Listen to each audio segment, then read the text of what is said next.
C'est vraiment une joie, un plaisir pour nous, Ivoiriens, d'accueillir et d'avoir été retenus pour abriter cette importante cérémonie, cet important atelier qui traite d'un sujet important, celui de la formation de nos formateurs, des agents de santé et particulièrement des sages-femmes et des infirmiers.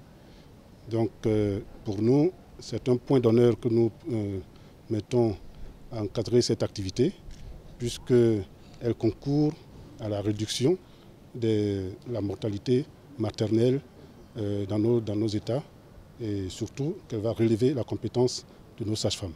Nous sommes ravis d'accueillir cet atelier en terre ivoirienne.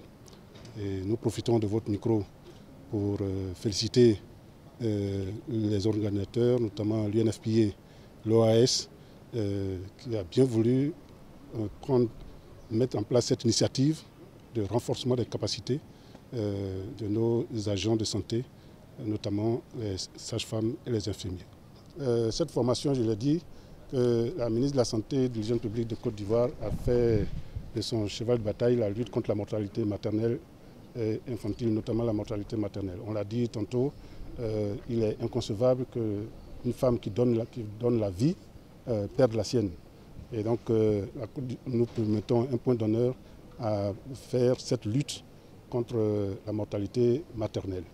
Et en matière de politique, la Côte d'Ivoire a mis beaucoup d'initiatives pour réduire justement cette mortalité maternelle.